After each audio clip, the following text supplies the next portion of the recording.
Yes sir. विद्युत chapter पढ़ा रहे हैं।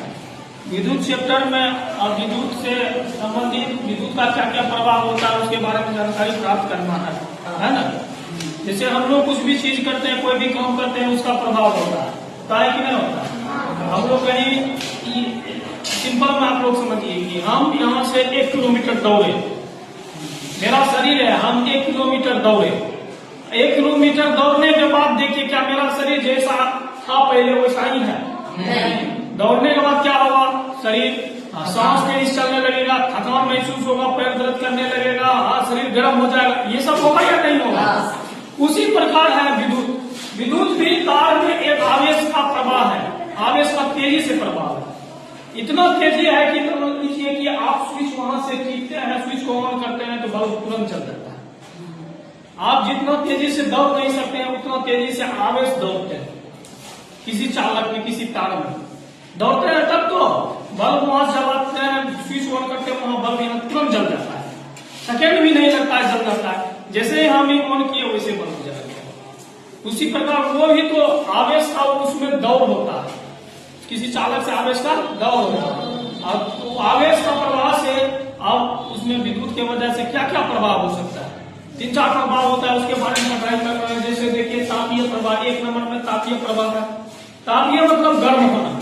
क्या हम लोग दौड़े थे तो मेरा शरीर गर्म नहीं हुआ था? उसी प्रकार उसमें चालक में आवेश जब दौड़ता है तार गर्म होता है, तार गर्म और सभी चीज गर्म होता है, जो आगे आप लोगों को बताएंगे। यानी समझिए कि तापीय विद्युत के वजह से तापीय प्रभाव मतलब किसी भी चीज को गर्म होना। प्रकाशीय प्रभाव, विद्युत के वजह से ही बल्ब जल रहा है, बल्ब से हमें रोशनी नहीं मिलती है। बल्ब से रोशनी मिलती है या नहीं? बल्ब से हमें रोशनी मिल गई तो क्या प्रकाश हम लोग को मिला? तो विद्युत के वजह से हमको प्रकाश मिल रहा है, विद्युत का प्रकाशीय प्रभाव। अब देखिए चुंबकीय प्रभाव, विद्युत के चारों ओर, विद्युत जब किसी भी तार से प्रवाहित होता है तो उसके चारों ओर चुंबकीय प्रभाव उत्पन्न होता है। उसके क्षेत्र में जाने के बाद हम लोग खींचा सकते हैं या चुंबकीय पदार्थ को खींचा जा सकता है, तो चुंबकीय प्रभाव करते हैं। एक रासायनिक प्रभाव, रासायनिक प्रभाव विद्युत का होता है। जैसे हम जल लेंगे, जल से हम दोनों पास जल डुबाएंगे, जल में रासायनिक प्रभाव उत्पन्न होता है जिसकी वजह से आयन का फ्लो होने लगता है, आयन फ्लो होने से फिर बल्ब जलने लगता है। पता है ना, एक वीडियो भी बनाए हैं तो बताए। आज हम पढ़ते हैं पहले तापीय प्रभाव। क्या पढ़ेंगे? तापीय प्रभाव, विद्युत धारा का तापीय प्रभाव, विद्युत धारा का तापीय प्रभाव। कोई जब किसी तार या चालक से विद्युत धारा प्रवाहित होता है तो वह तब यानी गर्म हो जाता है। विद्युत धारा के इस प्रभाव को क्या कहते हैं? तापीय प्रभाव।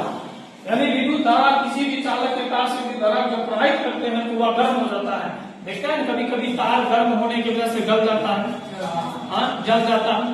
तो गर्म हुआ, जल गया तब तो उसमें हम जाते हैं कि उसमें सलाई बांधने तो नहीं जाते हैं, उसमें आवेश के प्रभाव की वजह से ही हो रहा है, यानी विद्युत की वजह से ही गर्म हो रहा है। जैसे देखिए बल्ब, क्या बल्ब अभी बल्ब स्विच ऑफ रहेगा, उसके बाद स्विच ऑन कर दे, कुछ देर के बाद बल्ब जलने के बाद छुएगा तो कैसा महसूस होगा? गर्म महसूस नहीं होगा। विद्युत धारा के काफी बाद आयरन, हम लोग आयरन करते हैं कपड़ा में, जब हम लगाते हैं स्विच में उसके बाद धीरे धीरे आयरन गर्म हो जाता है, तो हम आयरन करते हैं। और उसके बाद तीसरी करते हैं हीटर, रूम हीटर या खाना बनाने वाला हीटर, जब हम बिजली में लगाते हैं धीरे धीरे गर्म हो जाता है, होता है ना। ये विद्युत धारा का तापीय प्रभाव। विद्युत केतली, अभी हमारे अपने ऑफिस में है एक केतली, देखते हैं पानी गर्म कर लेते हैं, चाय बना लेते हैं केतली में, तो वो विद्युत केतली विद्युत धारा का तापीय प्रभाव पर काम करता है। इत्यादि अगर बहुत ऐसा चीज है। जैसे आयरन हीटर में एक तार लगा हुआ रहता है, नाइट्रोम का तार लगा हुआ रहता है, नाइट्रोम का तार लगा हुआ रहता है। नाइट्रोम का तार का गलना उच्च होता है, यानी उच्च ताप पर वो गलता है, उच्च ताप पर वो गलता है। उससे पहले वाला ताप पर हम लोगों का काम हो जाता है। मानिए खाना बनाना है हमको 70 डिग्री सेल्सियस, मान लिए नाइट्रोम का मान लिए उससे ज्यादा है गलना, तो क्या वो गलेगा? नहीं गलेगा, उसमें खाना भी बन जाएगा अपना। वही आयरन को नाइट्रोम होता है, मिश्र धातु होता है। नाइट्रोम किस किस चीज से मिलकर बना हुआ रहता है?